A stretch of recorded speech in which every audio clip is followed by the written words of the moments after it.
Setelah kecelakaan, seorang pengusaha berpura-pura tidak sadarkan diri, dan apa yang dia dengar dari pembantu rumah tangga benar-benar mengejutkannya. Setelah kecelakaan itu, Hendra Wijaya tersadar, tetapi berpura-pura masih tidak sadarkan diri. Berbaring di tempat tidurnya sendiri di rumah mewahnya, dia tetap diam sempurna, mengamati segala sesuatu di sekelilingnya. Istrinya Kartika keluar masuk kamar tanpa menunjukkan setetes pun emosi yang tulus. Dia berbicara di telepon dengan nada mesra, tertawa pelan, mengabaikan anak-anak yang menangis di ambang pintu. Hendra berpura-pura, tetapi mendengar setiap kata, sampai pembantu rumah tangga Sari masuk. Berbeda dengan yang lain, dia membenarkan selimutnya dengan penuh perhatian, mengusap dahinya, berbisik kata-kata dukungan. Tetapi hari itu Sari masuk sambil menangis, menggenggam tangan Hendra dan menjawab telepon. Apa yang dia katakan di telepon membuat Hendra benar-benar terguncang dan mengubah segalanya. Rasa sakit di dada Hendra Wijaya tak tertahankan. Setir Toyota Alphard menghantam dadanya saat tabrakan. Kaca pecah, logam bengkok, bau bahan bakar bercampur darah. Semuanya terjadi terlalu cepat. Dia sedang dalam perjalanan ke kantor untuk menyelesaikan masalah dengan Fajar, rekan bisnisnya, tentang hilangnya 2 miliar rupiah. Dia tidak pernah sampai. Suara sirene bergema di kejauhan. Hendra merasakan beratnya tubuhnya, tetapi pikirannya tetap jernih. Para medis berteriak perintah teknis, tandu, ambulans, kesibukan, rumah sakit. Ketika akhirnya dia membuka mata di unit gawat darurat, cahaya putih menyilaukan matanya. Para dokter sibuk di sekelilingnya. Jarum, infus, mesin yang berbunyi. Kemudian Hendra mendengar suara-suara di balik tirai. 2 perawat sedang berbicara sambil mengisi formulir. Istrinya sudah menelepon? Sudah, tapi bahkan tidak bertanya bagaimana keadaannya. Hanya tertarik pada kondisi kritisnya. Apakah ada asuransi jiwa? Hal-hal seperti itu. Serius? Betapa dinginnya. Ya, mereka baru menikah kurang dari setahun. Sudah memikirkan warisan. Hendra merasakan dingin di punggungnya yang tidak ada hubungannya dengan cedera. Kartika adalah istrinya baru 8 bulan. Wanita yang setuju menikah dengannya setelah bujukannya yang gigih di bawah tekanan keluarga, yang mengatakan bahwa anak-anaknya membutuhkan seorang ibu. Rizky, Putri, anak-anak kecilnya yang berusia 6 dan 4 tahun. Dia kehilangan istri pertamanya, Ratna, 3 tahun lalu. Kanker yang menyerang dengan cepat. Rasa sakitnya menghancurkan. Dia tersesat, tenggelam dalam kesedihan, tidak mampu merawat anak-anak dengan baik. Keluarga menekan. Kamu harus menata hidupmu, Hendra. Anak-anak butuh sosok ibu. Kartika muncul di acara perusahaan.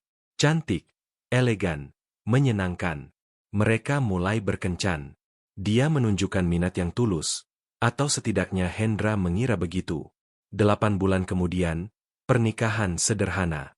Dia pikir dia melakukan hal yang benar, tetapi sekarang, berbaring di berangkar itu, mendengarkan perawat-perawat itu, kecurigaan yang mengerikan mulai tumbuh di dalam dirinya. Dokter masuk dengan hasil. Cedera otak ringan, tulang rusuk patah. Tidak ada yang fatal, tetapi direkomendasikan istirahat total. Hendra akan dipulangkan dalam 2 hari untuk pemulihan di rumah. Saat itulah sebuah ide muncul di benaknya. Berbahaya, berisiko, tetapi perlu. Bagaimana jika dia berpura-pura kondisinya lebih buruk dari kenyataan? Bagaimana jika dia berpura-pura setengah sadar saat kembali ke rumah? Dia bisa mengamati, mendengarkan, mengetahui kebenaran tentang Kartika, tentang Fajar, tentang semua orang di sekitarnya. Hendra memanggil Dr. Hartono, dokter pribadinya selama 15 tahun. Seseorang yang dia percaya sepenuhnya.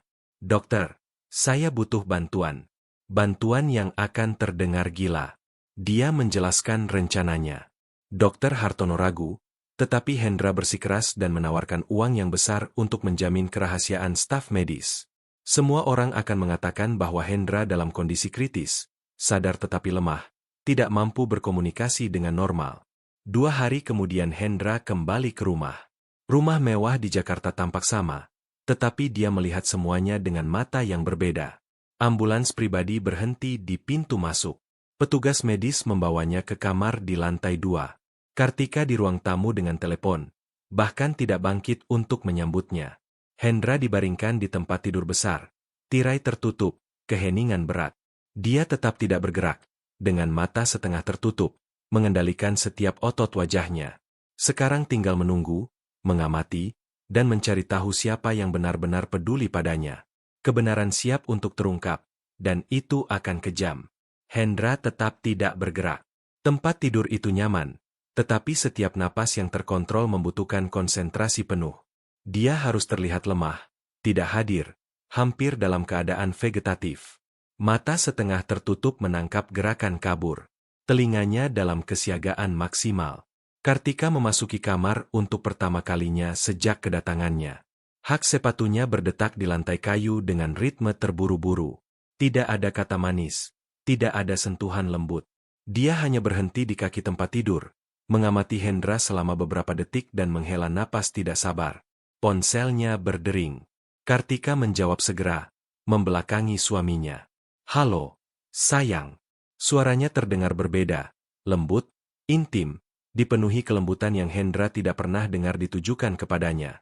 "Sayang, tenang, Fajar." Semuanya terkendali. Dia berjalan ke jendela, berbicara pelan, tetapi tidak cukup pelan. Dokter bilang dia akan dalam kondisi seperti ini selama beberapa minggu. Mungkin selamanya. Fajar, rekan bisnisnya, temannya yang diduga. Aku tahu, tapi pikirkanlah. Asuransi jiwa 10 miliar. 10 miliar. Fajar. Dan jika dia tidak pulih sepenuhnya, kita mendapatkan kendali atas semuanya. Perusahaan, rekening, rumah ini. Hendra merasakan perutnya terbalik. Setiap kata adalah tikaman pisau. Dia bahkan tidak curiga. Tidak pernah curiga. Kartika tertawa. Tawa dingin dan penuh perhitungan. Orang bodoh ini sangat putus asa membutuhkan ibu untuk anak-anak ingusan itu sehingga dia setuju dengan segalanya. 8 bulan. Fajar. 8 bulan aku berpura-pura peduli pada anak-anak menyebalkan itu. Anak-anak. Rizky. Putri. Anak-anaknya. Santai. Sayang. Sebentar lagi kita akan bebas. Kita pergi kemanapun kamu mau. Singapura, Dubai, kemanapun kamu impikan? Tanpa beban, tanpa ikatan, tanpa. Dia menatap Hendra di tempat tidur. Tanpa dia. Telepon berakhir. Kartika menyimpan teleponnya dan keluar dari kamar tanpa menoleh. Pintu tertutup dengan bunyi klik kering. Hendra membutuhkan seluruh kekuatannya untuk tidak bergerak. Amarah membakar pembuluh darahnya. Kebencian. Kekecewaan. Tetapi yang paling menyakitkan adalah kesadaran bahwa dia telah menyerahkan anak-anaknya ke tangan wanita ini. Beberapa jam berlalu. Rumah sunyi sampai suara anak-anak bergema dari koridor. "Mama Kartika, bolehkah aku melihat ayah?" Itu Rizky dengan suara tipisnya yang penuh harapan. "Aku juga ingin melihat."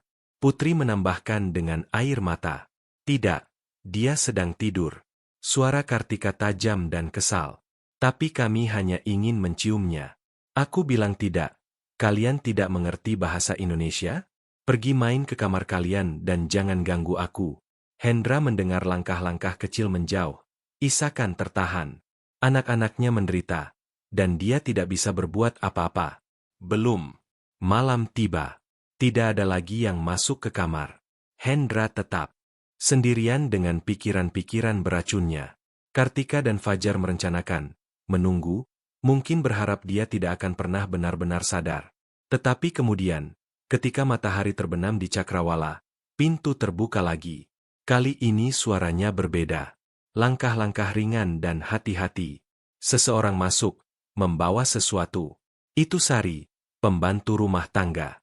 Dia membawa nampan dengan segelas air dan obat-obatan, mendekati tempat tidur dengan hati-hati, seolah takut membangunkannya. "Pak Hendra," bisiknya dengan suara gemetar. "Saya tidak tahu apakah Bapak bisa mendengar saya, tapi saya di sini." Dia meletakkan nampan di meja samping tempat tidur, membenarkan selimut dengan penuh kasih sayang seperti seorang ibu dan dengan lembut mengusap dahinya. "Anak-anak Bapak membutuhkan Bapak. Tolong, berjuanglah. Kembalilah demi mereka." Air mata. Hendra menyadari Sari menangis, dan untuk pertama kalinya setelah kecelakaan, dia sendiri ingin menangis. Hari-hari berikutnya mengungkap pola yang menyakitkan. Kartika hampir tidak pernah muncul di kamar. Ketika dia masuk, hanya untuk menjawab telepon yang mencurigakan atau memeriksa apakah Hendra masih tidak sadar. Tidak ada kelembutan, tidak ada kepedulian yang tulus, hanya perhitungan dingin di matanya. Tetapi Sari berbeda, sangat berbeda. Setiap pagi dia memasuki kamar tepat pukul 7, perlahan membuka tirai, membiarkan cahaya masuk dengan lembut, membawa kopi segar.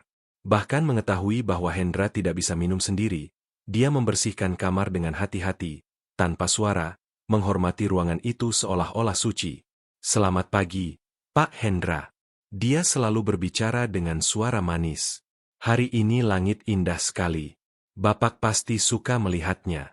Sari berusia 34 tahun. Wajah lembut ditandai kerutan kekhawatiran, tangan kasar karena kerja keras. Dia telah bekerja di rumah mewah ini selama 3 tahun, bahkan sebelum Kartika datang. Hendra samar-samar mengingatnya, selalu pendiam, selalu efisien, tidak pernah benar-benar memperhatikannya. Sekarang, tidak bergerak di tempat tidur ini, dia melihat semuanya, setiap gerakan, setiap detail. Sari dengan hati-hati membenarkan bantal, meluruskan spray, mengusap wajahnya dengan kain basah dengan kelembutan tak terbatas. "Ini bukan sekadar pekerjaan, ini adalah kepedulian yang tulus. Bapak orang baik," bisiknya sambil menata obat-obatan. "Selalu baik kepada saya, selalu membayar tepat waktu, tidak pernah berteriak, selalu memperlakukan kami dengan hormat. Tidak banyak majikan yang begitu." Hendra merasakan sesuatu tercekat di dadanya. Rasa terima kasih, pengakuan, rasa malu karena tidak pernah menghargai ini sebelumnya. Tetapi yang benar-benar menyentuh hatinya adalah sikap Sari terhadap Rizky dan Putri. Anak-anak mulai mencarinya. Kartika sepenuhnya mengabaikan mereka, mengurung diri di kantor atau pergi ke pertemuan yang Hendra sekarang tahu adalah kencan dengan Fajar. Anak-anak kecil ditinggalkan sendirian, ketakutan, tidak mengerti mengapa ayah tidak bangun. Sari menerima mereka. "Tante Sari, apakah ayah akan sembuh?" tanya Rizky suatu siang, mengikutinya ke kamar. "Tentu saja, sayang, ayahmu kuat, dia hanya butuh waktu. Bolehkah aku tinggal di sini bersamanya?" "Boleh. Kemarilah, duduk di samping tante." Sari mendudukkan Rizky dan Putri di kursi di samping tempat tidur.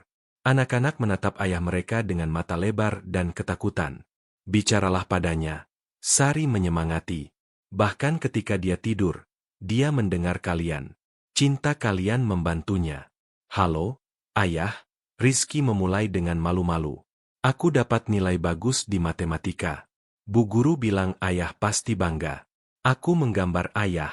"Yah." Putri menunjukkan kertas kusut dengan gambar orang dari garis-garis. "Lihat, ini ayah sedang tersenyum." Hendra ingin memeluk mereka. Ingin berteriak bahwa dia di sini, bahwa dia mendengar semuanya, bahwa dia mencintai mereka lebih dari hidupnya sendiri. Tetapi dia tetap tidak bergerak.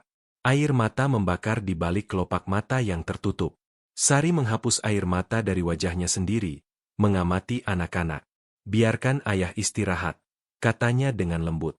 "Bagaimana kalau tante buatkan mie goreng kesukaan kalian? Dengan telur?" "Ya, itu." Anak-anak keluar dengan suasana hati yang lebih baik. Sari tertahan sejenak, mengambil tangan Hendra dan meremasnya pelan. "Saya akan menjaga mereka, Pak Hendra. Bapak tidak perlu khawatir. Selama Bapak membutuhkan, saya akan menjaga mereka." Dia keluar, menutup pintu dengan hati-hati. Hendra perlahan membuka matanya, mengizinkan dirinya sedetik kerentanan. Air mata mengalir di wajahnya. Sari adalah malaikat yang tidak dia ketahui, dan anak-anaknya mencintainya seperti yang tidak akan pernah mereka rasakan untuk Kartika. Kebenaran menjadi semakin jelas, tetapi kejutan terbesar masih akan datang. Rutinitas berlanjut. Hendra berpura-pura, mengamati, menyerap setiap detail dari sandiwara yang menjadi hidupnya. Kartika pergi semakin pagi dan pulang semakin malam. Parfum yang berbeda, tawa di telepon, keberanian yang mutlak. Sari, sebaliknya, datang sebelum pukul 7 dan pergi hanya setelah anak-anak tertidur, memasak, membersihkan, bermain, menghibur. Dia adalah ibu tanpa menjadi ibu. Dia adalah kehadiran ketika semua orang meninggalkan kapal. Pada hari Kamis itu, Hendra mendengar Sari naik tangga lebih awal dari biasanya. Pukul 6:30 pagi. Langkah-langkah terburu-buru tidak seperti biasanya. Dia memasuki kamar, terengah-engah, seolah-olah habis berlari.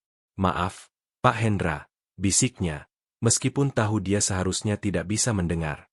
"Saya harus datang lebih awal hari ini.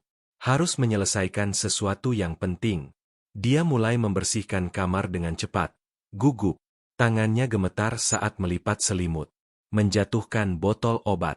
Mengumpat pelan. Sesuatu yang Hendra tidak pernah dengar darinya. "Maaf," dia mengulangi, mengambil botol dari lantai. "Saya tidak bisa berpikir jernih hari ini." Sari duduk di kursi di samping tempat tidur, menutupi wajahnya dengan tangan. Bahunya bergetar. Dia menangis. Ini bukan tangisan yang tertahan, tetapi isakan dalam dari seseorang yang menanggung beban yang mustahil. Ponselnya berdering. Dia cepat mengusap wajahnya, menarik napas dalam dan menjawab, "Halo." "Ya, ini saya." Hendra mengenali nada formal dari sisi lain. Suara pria profesional. "Dokter Anissa." "Ya, saya dengarkan." Suara Sari gemetar. Jeda. Hendra melihat wajahnya runtuh. 3 bulan. Suaranya keluar tercekik. Hanya 3 bulan. Keheningan. Sari berdiri, berjalan ke jendela, tangan di mulut, mencoba menahan keputusasaan. Tapi ada pengobatan, kan? Bisa diselamatkan. Air mata mengalir bebas. 280 juta rupiah. Sari hampir berteriak, lalu merendahkan suaranya, mengingat di mana dia berada. "Dokter, saya tidak punya uang sebanyak itu. Saya pembantu rumah tangga. Saya hanya mendapat 3 juta sebulan. Bagaimana mungkin saya bisa?" Dia jatuh berlutut di lantai, menggenggam telepon erat-erat. "Anak saya baru 7 tahun. 7 tahun. Dokter, dia tidak boleh. Dia tidak boleh mati." Keputusasaan itu terasa nyata. Tidak adakah cara yang lebih murah? Lewat BPJS mungkin? Dokter di sisi lain berbicara. Sari menggelengkan kepala, menolak kenyataan. Antrean BPJS 2 tahun menunggu. Dia mengulangi dengan suara mati. Tapi dia hanya punya 3 bulan. Hendra merasakan setiap kata seperti pukulan di perut. Nabila, putri Sari. Dia samar-samar mengingat gadis itu. Suatu kali dia datang menjemput ibunya ketika mobil Sari mogok. Senyum lebar, mata bersinar. Seragam sekolah usang tapi bersih. Kanker. 3 bulan untuk hidup. 280 juta untuk pengobatan. "Terima kasih, dokter. Saya akan mencari jalan." Sari memutus sambungan. Dia tetap berlutut di lantai, memeluk dirinya sendiri, bergoyang maju mundur. Kemudian merangkak ke tempat tidur Hendra, dengan putus asa menggenggam tangannya. "Pak Hendra," isaknya, "jika Bapak bisa mendengar saya, jika Bapak sadar, saya tahu Bapak akan membantu. Bapak selalu baik kepada saya, selalu adil." Dia meremas tangannya erat. "Tapi saya tidak bisa meminta. Tidak adil untuk meminta. Bapak sendiri sedang menderita." Sari berdiri, mengusap wajahnya dengan punggung tangan, menarik napas dalam, mencoba menguasai diri. "Maaf sudah berantakan seperti ini. Saya akan mencari jalan. Selalu ada jalan." Dia keluar dari kamar, menutup pintu di belakangnya. Hendra membuka matanya. Air mata mengalir di wajahnya yang tidak bergerak.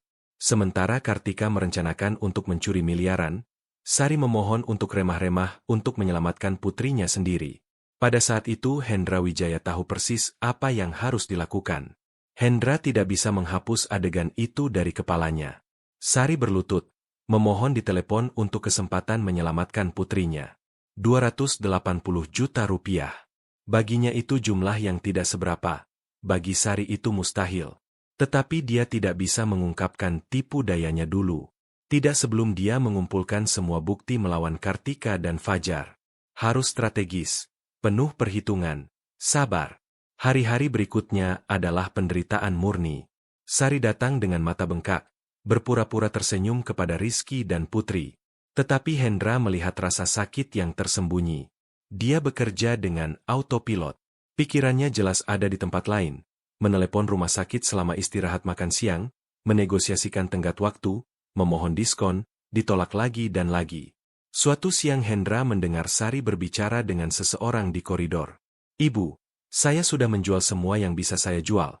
Televisi, kulkas baru, perhiasan nenek, terkumpul 25 juta. Masih kurang 255 juta. Jeda. Tidak, Ibu. Saya tidak akan meminjam dari rentenir. Saya tahu apa yang mereka lakukan pada orang yang tidak bisa membayar. Dia menjual segalanya, menghancurkan hidupnya sendiri, mencoba menyelamatkan putrinya. Sementara itu Kartika menghabiskan jutaan untuk pakaian bermerek. Hendra melihat paket-paket yang datang dari Gucci, Prada, Louis Vuitton. Dia bahkan tidak menyembunyikannya lagi. Suatu pagi Kartika memasuki kamarnya sambil menelepon. "Fajar, tenang. Ya, aku tahu perusahaan tidak stabil, tapi sebentar lagi kita akan mendapatkan akses penuh ke rekeningnya." Dia menatap Hendra dengan jijik. Si sayuran ini tidak bisa menandatangani apa-apa. Tapi ketika dia resmi meninggal atau ketika kita menyatakannya tidak cakap secara hukum, semuanya milik kita. Hendra mengepalkan tangan di bawah selimut. Kontrol. Dia butuh kontrol. Pengacara bilang dengan surat keterangan medis yang benar kita akan mendapatkan surat kuasa penuh dalam 3 minggu. 3 minggu? Sayang, bersabarlah. Dia tertawa. Setelah itu kita menghilang ke tempat yang jauh. Tinggalkan rumah ini, anak-anak menyebalkan ini. Semua di belakang kita. Telepon berakhir. Kartika memeriksa ponselnya, mengambil selfie dengan senyum dan keluar tanpa melirik suaminya. Hendra menunggu 5 menit, kemudian perlahan membuka matanya sepenuhnya, menggerakkan jari-jarinya, memeriksa otot-ototnya. Dia lemah tetapi berfungsi. Kecelakaan itu serius tetapi tidak melumpuhkan. Pengkhianatan melemahkannya lebih dari cedera itu sendiri. Dia butuh bantuan, kepercayaan. Dia menunggu sampai malam. Ketika Sari masuk untuk pemeriksaan terakhir hari itu, Hendra membuat keputusan berisiko. Dia sedang membenarkan bantal ketika dia berbisik dengan suara serak karena berhari-hari tidak digunakan. "Sari." Dia membeku, perlahan berbalik dengan mata terbelalak. "Pak Hendra, jangan berteriak. Tolong." Dia perlahan membuka matanya. "Jangan ceritakan kepada siapapun." "Siapapun." Sari menutup mulutnya dengan tangan. Air mata langsung mengalir. "Bapak sadar. Tapi bagaimana?" "Saya berpura-pura. Sejak saya kembali dari rumah sakit." Hendra dengan susah payah duduk. Sari berlari membantunya. "Saya perlu mencari tahu siapa yang benar-benar peduli pada saya. Dan saya sudah menemukan jawabannya." "Kartika," bisik Sari. "Dia mencuri. Merencanakan untuk menyatakan saya tidak cakap atau lebih buruk bersama rekan bisnis saya Fajar." Sari menggelengkan kepala, tidak tahu harus berkata apa. "Tapi bukan tentang mereka yang ingin saya bicarakan sekarang." Hendra mengambil tangannya. "Tentang Nabila, putrimu. Saya mendengar semuanya. Telepon dari dokter. Semuanya." Sari terisak, mencoba menarik tangannya dengan malu. "Pak Hendra, saya tidak menceritakannya karena tidak ingin membuat Bapak khawatir. 280 juta akan ada di rekeningmu besok." Dia meremas tangannya. "Nabila akan mulai pengobatan segera. Saya tidak bisa menerimanya." "Tidak bisa. Kamu menyelamatkan anak-anakku, Sari. Merawat mereka ketika ibu tiri mereka sendiri menolak mereka. Izinkan aku menyelamatkan putrimu." Sari jatuh di bahunya, menangis. "Terima kasih, terima kasih, terima kasih." Hendra memeluk wanita ini yang memberikan cinta tanpa mengharapkan imbalan. Sekarang tinggal menyelesaikan urusan dengan mereka yang ingin mengambil segalanya darinya, dan pembalasan itu akan tanpa ampun. Hendra menghabiskan 2 minggu berikutnya mengumpulkan bukti. Dia menyewa detektif swasta yang memasang mikrofon dan kamera tersembunyi di seluruh rumah. Dia menyewa auditor forensik yang mendalami buku-buku perusahaan. Setiap percakapan Kartika direkam. Setiap transaksi mencurigakan Fajar didokumentasikan. Hasilnya menghancurkan. Fajar telah menyedot uang selama 8 bulan, tepat sejak Kartika memasuki kehidupan Hendra. Rekening luar negeri, perusahaan cangkang, 2,4 miliar rupiah menguap. Kartika menerima setengah dari semuanya. Dia tidak pernah mencintainya, tidak pernah ingin membangun keluarga. Dia hanya umpan, pengalih perhatian. Sementara Hendra jatuh cinta, dibutakan oleh kesepian dan harapan, mereka merampok kerajaannya. Tetapi sekarang Hendra memiliki semuanya. Rekaman, dokumen, transfer bank, bukti yang tidak terbantahkan. Sementara itu Sari memulai pengobatan Nabila. Hendra mengikuti semuanya dengan cermat, mempertahankan tipu dayanya. Dokter onkologi optimis, peluang kesembuhan nyata.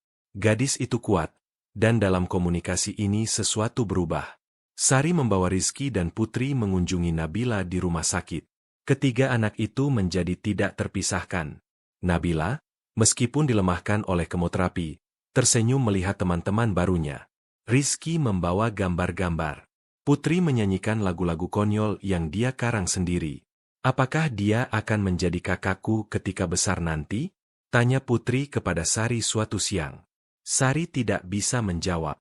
Hendra mengamati dari jauh melalui video yang Sari kirimkan dengan polosnya agar dia bisa melihat perkembangan Nabila, merasakan sesuatu yang dalam bergerak di dadanya. Dan tibalah harinya. Hendra telah mengatur semuanya dengan Dr. Hartono. Senin, pukul 10 pagi, waktu kebangkitan yang ajaib. Kartika ada di rumah secara luar biasa. Mungkin karena pengacaranya dijadwalkan datang malam itu untuk membahas dokumen surat kuasa. Dia di ruang tamu menelepon Fajar ketika Dr. Hartono tiba untuk pemeriksaan rutin. Saya akan naik memeriksa pasien, dia mengumumkan. Kartika nyaris tidak melirik. Baiklah. Di kamar Dr. Hartono berpura-pura melakukan pemeriksaan. Kemudian, cukup keras agar terdengar di lantai bawah. Ya Allah. Dia merespons. Pak Hendra, apakah Anda bisa mendengar saya? Hendra membuka matanya sepenuhnya. Duduk di tempat tidur, berkata dengan tegas. Ya, dokter, saya mendengar dengan baik. Suara kesibukan di bawah. Langkah-langkah cepat naik tangga. Kartika menerjang masuk dengan wajah pucat. Hendra, kamu sadar? Sadar. Hendra menatapnya dengan kedinginan mutlak. Dan banyak yang saya dengar saat berpura-pura tidur. Darah mengalir dari wajahnya. Apa yang kamu bicarakan? Fajar? Penggelapan. Asuransi jiwa 10 miliar. Telepon-teleponmu. Setiap kata. Hendra turun dari tempat tidur. Goyah tetapi penuh tekad. Kamu menggunakanku. Menikahiku untuk merampokku. Ini gila. Kamu bingung karena kecelakaan. Bingung. Hendra mengambil tablet dari laci. Menekan tombol putar. Suara Kartika memenuhi ruangan. Dia tidak akan sadar. Sayang. 10 miliar milik kita, akhirnya bebas. Dia menjadi sangat pucat. Saya punya rekaman semuanya. Penggelapan bank, bukti bahwa Fajar merusak rem mobilku. Investigasi swasta mengonfirmasi. Hendra melangkah maju. Kalian tidak hanya ingin merampokku, kalian ingin membunuhku. Hendra, aku bisa jelaskan. Keluar dari rumahku sekarang juga. Rumah ini milikku juga. Kita sudah menikah. Dengan perjanjian pranikah yang kamu tanda tangani. Ingat, dalam kasus perselingkuhan atau kejahatan kamu tidak mendapat apa-apa. Hendra membuka pintu. Keamanan. 2 orang masuk. Hendra telah menyewa mereka sebelumnya. Antar wanita ini. Dia punya 10 menit untuk mengambil barang-barang pribadinya. Kamu akan menyesal. Aku akan menuntut. Silakan coba. Pengacaraku akan senang. Hendra berbalik. Selamat tinggal, Kartika. Dia keluar dengan berteriak diiringi keamanan. Pada saat itu Rizky dan Putri muncul di ambang pintu. Mereka mendengar semuanya. Ayah, bisik Rizky. Hendra berlutut, membuka tangannya. Anak-anak berlari kepadanya sambil menangis. Ayah kembali dan tidak akan pergi kemana-mana lagi. Di atas kepala anak-anak Hendra melihat Sari di koridor dengan air mata di matanya dan senyum di wajahnya. Akhirnya, setelah begitu banyak guncangan, sesuatu yang nyata. Minggu-minggu berikutnya dihabiskan untuk pemulihan. Hendra mengajukan tuntutan pidana terhadap Fajar dan Kartika. Polisi menangkap keduanya atas percobaan pembunuhan dan penipuan. Bukti-bukti tidak terbantahkan. Perusahaan menjalani audit lengkap. Lubang-lubang keuangan ditutup. Mitra baru yang terpercaya menggantikan Fajar. Tetapi yang paling penting terjadi jauh dari pengadilan dan kantor. Itu terjadi di rumah sakit. Hendra mulai menemani Sari ke semua konsultasi Nabila. Awalnya dia menolak, mengatakan bahwa dia sudah melakukan terlalu banyak, bahwa tidak perlu repot-repot. Tetapi Hendra bersikeras. Saya ingin ada di sisimu, katanya sederhana. Jika kamu mengizinkan, dan dia mengizinkan. Sesi kemoterapi itu berat. Nabila, berani seperti ibunya, menghadapi setiap sesi dengan kekuatan yang mengesankan untuk seorang gadis 7 tahun. Hendra membawa Rizky dan Putri bersamanya. Ketiga anak bermain di ruang tunggu sementara Nabila menerima obat. Om Hendra, begitu Nabila sekarang memanggilnya. Ketika aku sembuh, bolehkah aku datang ke rumahmu bermain dengan Rizky dan Putri? Boleh. Kapan saja kamu mau. Dan Tante Sari juga. Hendra menatap Sari, yang memalingkan matanya dengan malu. Juga selalu. Secara bertahap sesuatu yang halus mulai berubah di antara mereka. Gerakan-gerakan kecil, tatapan yang bertahan sedetik lebih lama, tangan yang bersentuhan saat memberikan segelas air, percakapan yang berlanjut setelah anak-anak tertidur. Hendra mengetahui bahwa Sari menjanda 5 tahun lalu. Suaminya meninggal dalam kecelakaan di tempat konstruksi. Dia membesarkan Nabila sendirian sejak saat itu, bekerja di 3 rumah untuk membayar tagihan. Tidak pernah mengeluh, tidak pernah berlagak korban, hanya bekerja, mencintai putrinya dan terus maju. Kamu orang terkuat yang kukenal, kata Hendra suatu malam, menunggu Nabila keluar dari pemeriksaan. Kuat. Sari tertawa tanpa humor. Saya menangis setiap hari diam-diam. Kekuatan bukan berarti tidak pernah menangis. Itu ketika kamu menangis dan tetap melanjutkan. Dia mengambil tangannya. Kamu melakukannya setiap hari. Sari menatap tangan besar yang merangkul tangannya.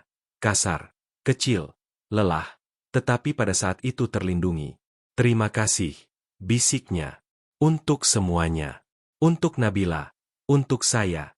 Untuk. Tidak perlu berterima kasih. Perlu. Kamu menyelamatkan putriku. Menyelamatkan hidupku. Hendra menyadari bahwa dia jatuh cinta, bukan pada kecantikan fisik, bukan karena kenyamanan atau kesepian, tetapi pada esensi, pada kekuatan lembut, pada cinta tanpa syarat yang Sari curahkan pada segala sesuatu yang dia sentuh. Bulan-bulan berlalu, pengobatan berjalan dengan baik. Nabila merespons dengan baik, rambutnya mulai tumbuh kembali, warna kembali ke wajahnya, dan keluarga yang terbentuk antara Hendra, Sari, dan ketiga anak semakin alami. Makan malam bersama, jalan-jalan di taman, malam film. Rizky membantu Nabila dengan PR, Putri berbagi boneka. Sari memasak untuk semua orang sementara Hendra membantu di dapur, lebih banyak mengacau, membuatnya tertawa. Kamu bahkan tidak bisa menggoreng telur. Dia tertawa. Makanya aku butuh kamu agar tidak mati kelaparan.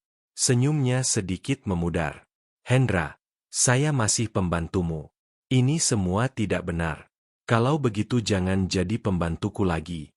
Sari membeku, sendok di udara. Kamu tidak bekerja untukku lagi. Hendra mendekat. Kamu tinggal di sini bersama Nabila, sebagai keluarga, bukan sebagai pembantu. Saya tidak bisa menerima amal. Ini bukan amal. Sari. Dia memegang bahunya. Ini cinta. Matanya membelalak. Hendra, aku jatuh cinta padamu, pada kekuatanmu, pada kebaikanmu, pada cara kamu mencintai anak-anakku seolah-olah mereka milikmu, pada cara kamu mengingatkanku apa artinya mencintai dengan tulus. Air mata mengalir di wajahnya. Tapi saya hanya. Kamu bukan sekadar apa-apa. Kamu adalah segalanya. Hendra mencium Sari untuk pertama kalinya. Lembut, jujur, nyata, dan dia membalas. 6 bulan kemudian dokter onkologi memanggil Hendra dan Sari untuk berbicara. Nada serius dari panggilan itu membuat keduanya tegang. Sari meremas tangan Hendra erat sementara mereka menunggu di ruangan. Apapun yang terjadi, kita hadapi bersama, bisik Hendra.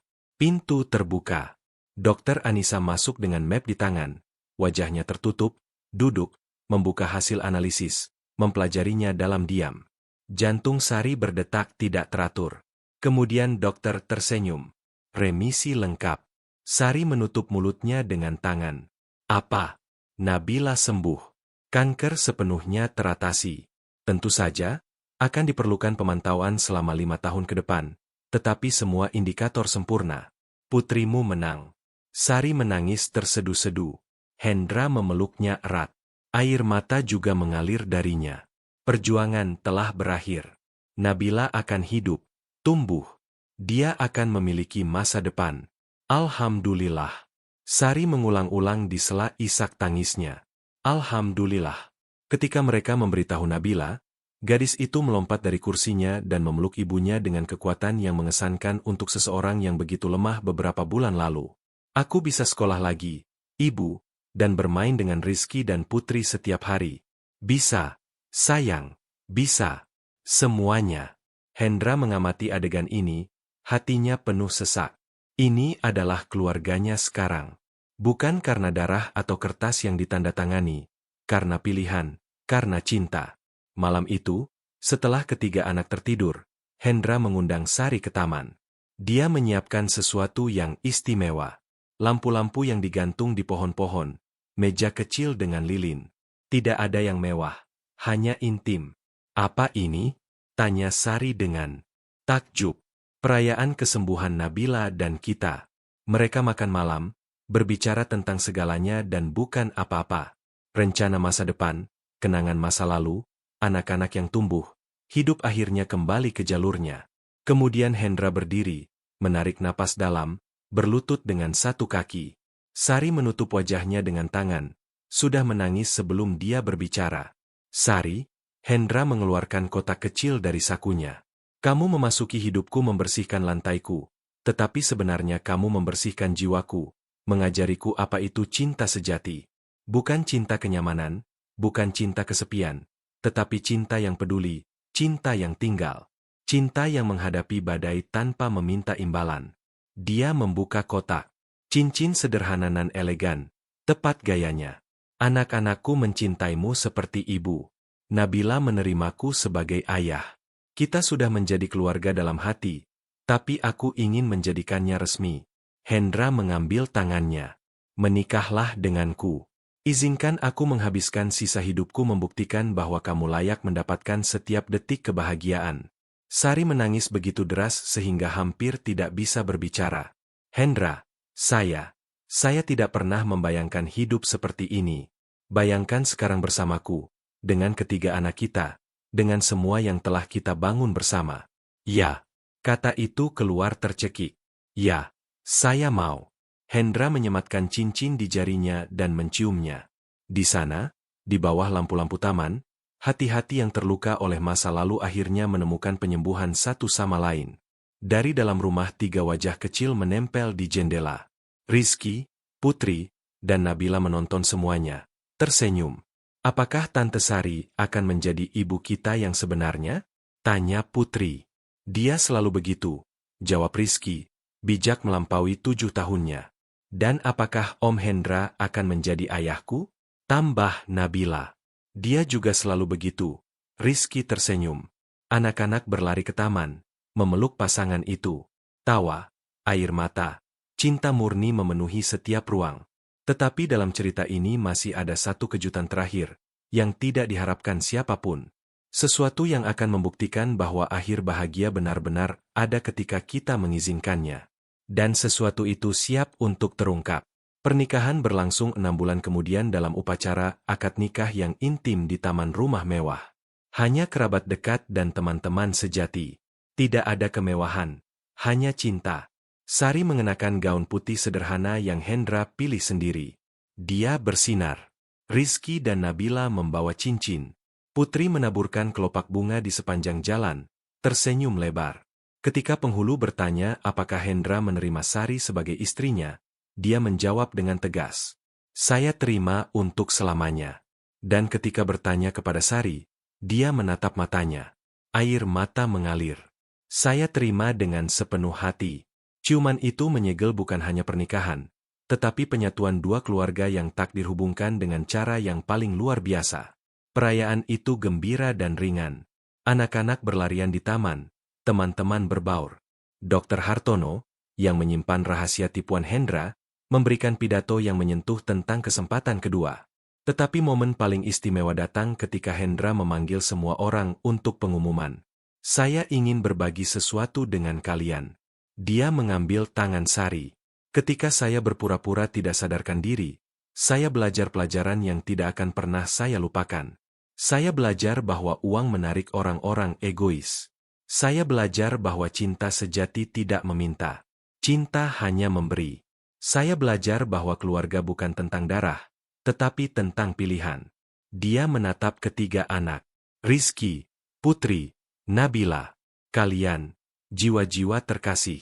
Dan hari ini saya ingin menjadikannya resmi. Hendra mengeluarkan 3 amplop dari jasnya. Nabila, saya telah memulai proses adopsi. Jika ibumu dan kamu mengizinkan, saya ingin secara sah menjadi ayahmu. Nabila menangis tersedu-sedu dan berlari memeluknya. Saya mau. Om Hendra. Saya sangat mau. Kalau begitu jangan panggil aku om lagi. Panggil aku ayah. Ayah? Nabila mencoba kata itu, tersenyum di sela air mata. Ayahku. Sari menangis, memeluk ketiga anak dan suaminya. Keluarga yang tidak pernah berani dia impikan adalah nyata. Bulan-bulan berikutnya berlalu dalam adaptasi yang indah. Rumah mewah itu, yang dulu dingin dan kosong, dipenuhi tawa. Gambar-gambar di dinding yang Hendra tidak berani melepas. Mainan berserakan, makan malam dengan percakapan yang hidup, PR di meja dapur. Hendra secara drastis mengurangi pekerjaan, mulai menjemput anak-anak dari sekolah, menonton pertunjukan tari tradisional, bermain sepak bola di halaman, menjadi ayah yang benar-benar hadir.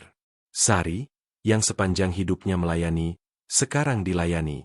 Hendra bersikeras agar dia beristirahat, menikmati.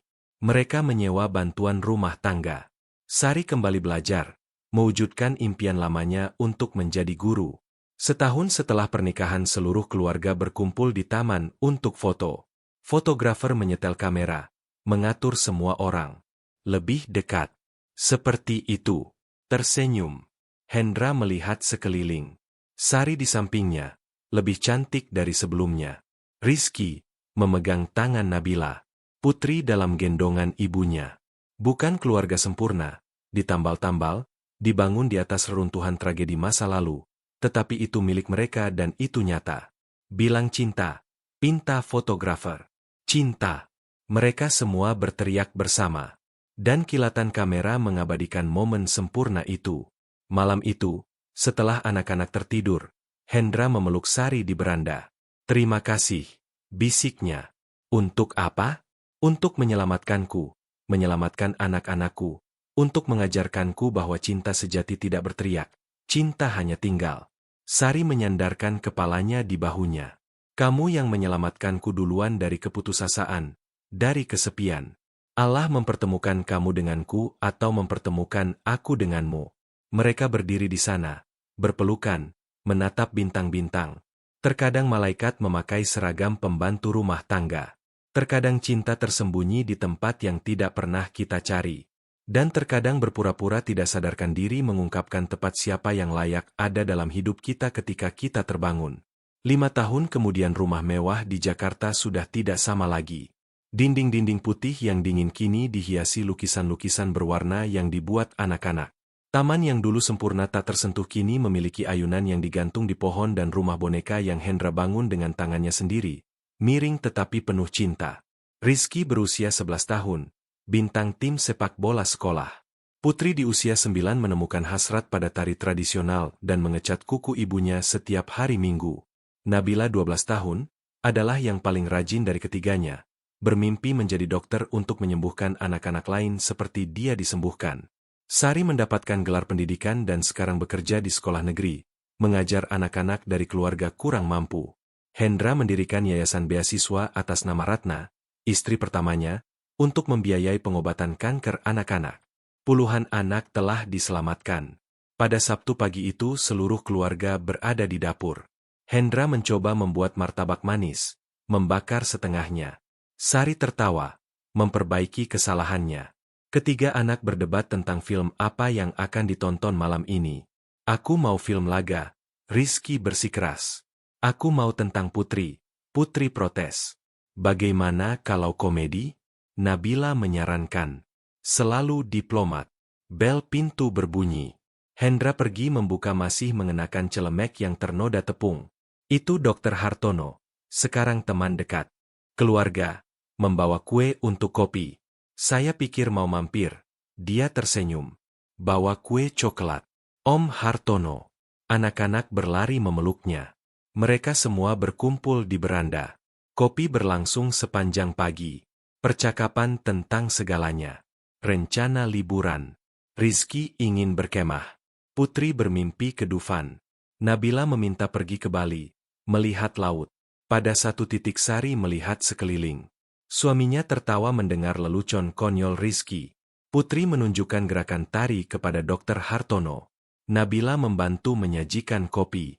Ini adegan sederhana, sehari-hari, biasa. Dan itu adalah segalanya. Semua yang selalu dia inginkan. Semua yang tidak pernah berani dia minta. Hendra memperhatikan tatapannya yang jauh, mengambil tangannya di bawah meja, meremasnya pelan. Sari tersenyum, air mata mengancam muncul, tetapi ini adalah air mata bahagia. Semua baik-baik saja, bisiknya. Sempurna, jawabnya. Benar-benar sempurna. Siang harinya, ketika semua orang tidur siang setelah makan, Hendra menemukan buku catatan lama Sari. Dia menulis bertahun-tahun lalu, ketika Nabila masih bayi dan suaminya baru meninggal. Ya Allah, aku hanya meminta 3 hal, kesehatan putriku, atap di atas kepala, dan agar seseorang suatu hari mencintai kami dengan tulus. Hendra menutup buku catatan itu, tersentuh. Sari meminta begitu sedikit, tetapi Allah memberikan semuanya. Dia menemukannya di beranda, menatap matahari terbenam. Aku menemukan buku catatanmu yang lama, katanya, menunjukkan halaman itu. Sari membaca, dan air mata akhirnya mengalir. Allah memberiku jauh lebih banyak dari yang kuminta. Tidak. Hendra memeluknya. Dia memberimu tepat apa yang selalu kamu layak dapatkan. Dan di sana, berpelukan, sementara matahari terbenam di atas Jakarta, 2 hati yang telah melewati badai akhirnya menemukan kedamaian, karena mereka ada di rumah, satu sama lain.